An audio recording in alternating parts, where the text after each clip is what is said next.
Selamat malam, para pendengar setia Puisi Bengal. Malam ini, kami membuka konten baru bernama Ngadang, cerita pendek di malam Jumat. Kali ini, aku bakalan menceritakan sebuah kisah nyata yang berjudul Mobil Jenazah dari seseorang dari situs Quora. Dengarkan aku, maka kamu mengerti.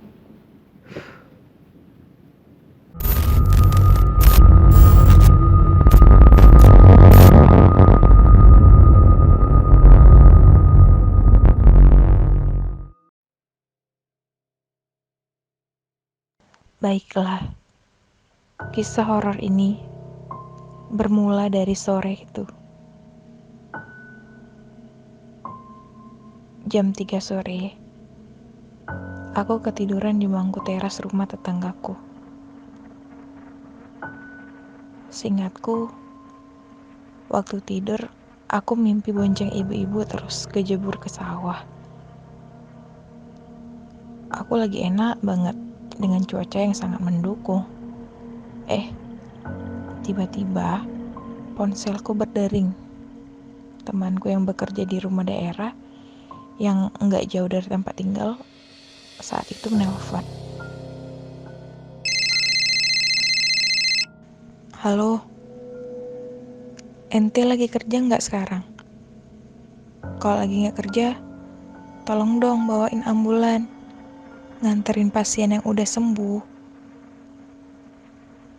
Iya, udah sembuh total, tapi emang nggak bisa jalan, cuman tiduran doang. Itu kecing kangkung ujung genteng, sama keluarganya 3 orang dari sini.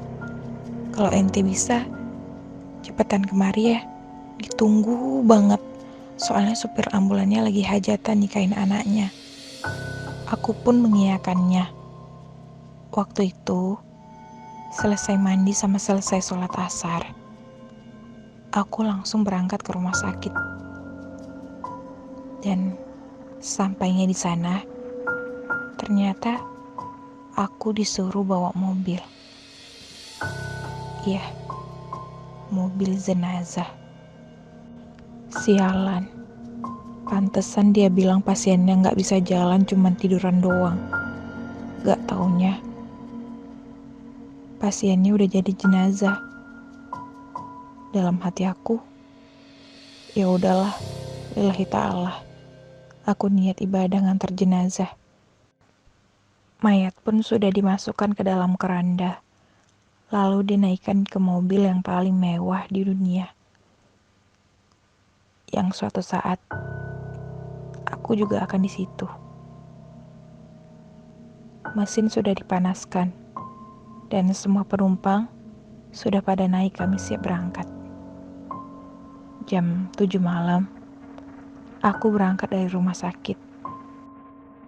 Selama membawa mobil di perjalanan, aku tidak membunyikan sirene, cuma lampu strobo yang aku nyalakan. Sirene ambulan tadi, aku nyalakan kalau lagi macet aja. Yang waktu itu, aku melihat tidak ada muka sedih dari ketiga keluarganya.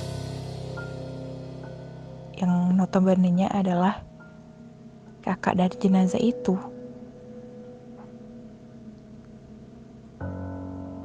Dan juga waktu itu, daripada di jalan cuma bengang-bengong, jadi deh aku buka obrolan sama ibu-ibu yang duduk di depan. Kalau nggak salah dia adalah kakak ipar dari si jenazah. Bu, itu almarhum sakit apa, Bu? Berapa tahun umurnya?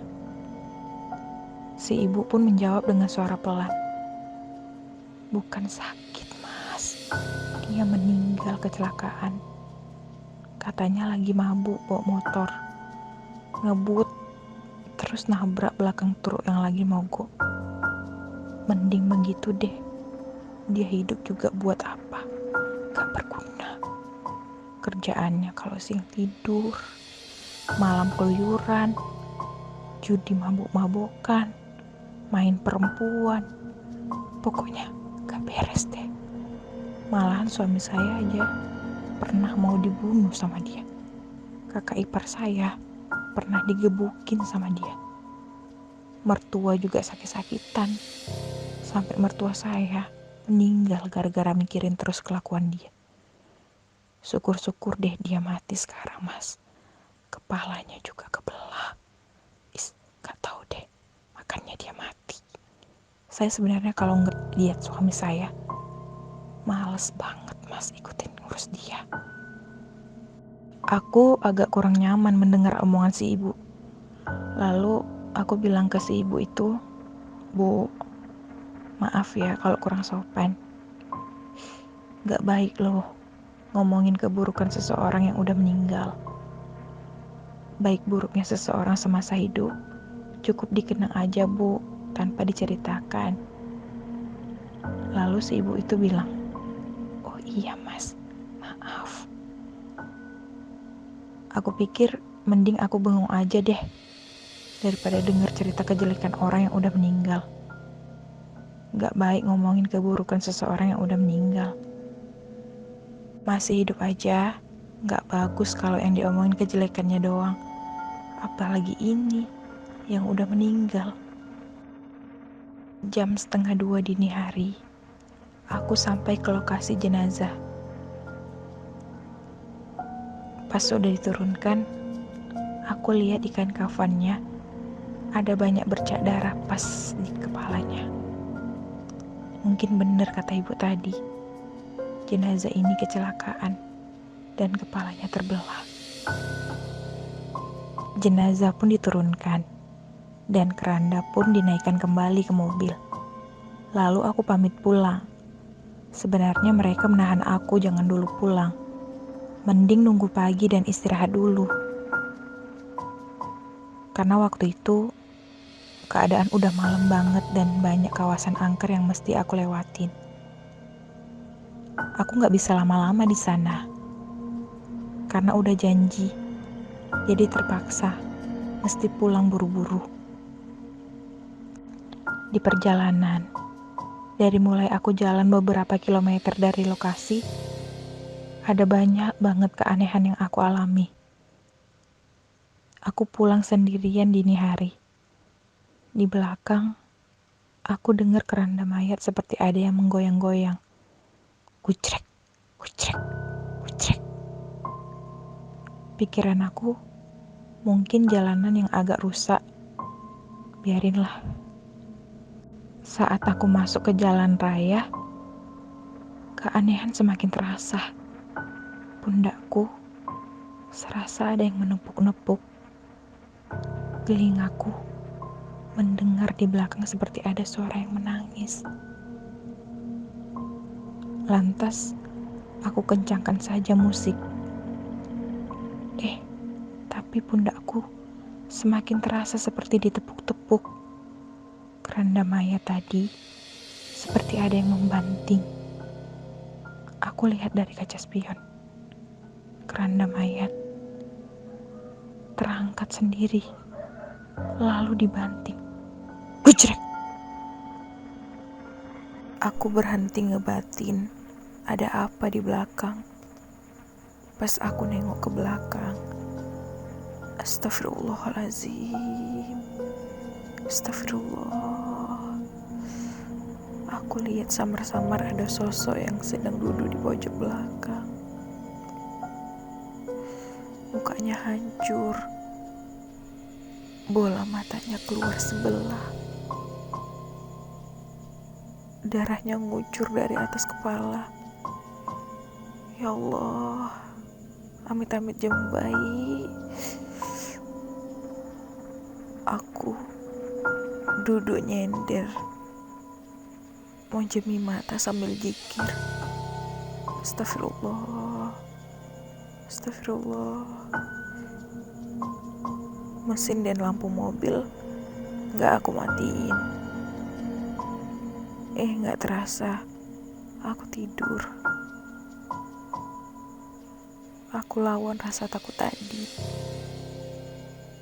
Karena aku ingat ada banyak cerita seperti apa kalau bawa mobil jenazah.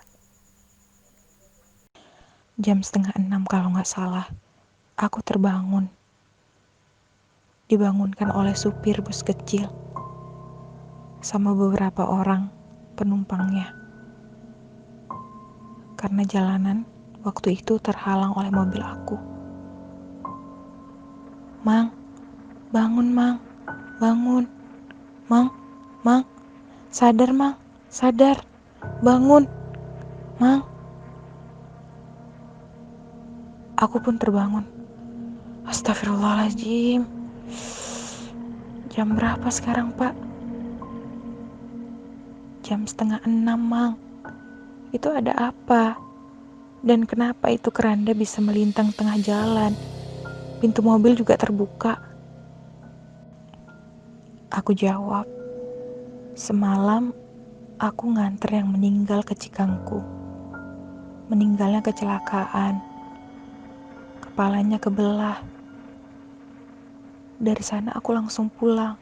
Nah, di sini tuh keranda ngangkat sendiri.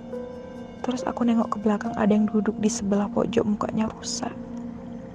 Jidatnya kebelah, matanya keluar. Aku berhenti aja di sini, ngantuk banget.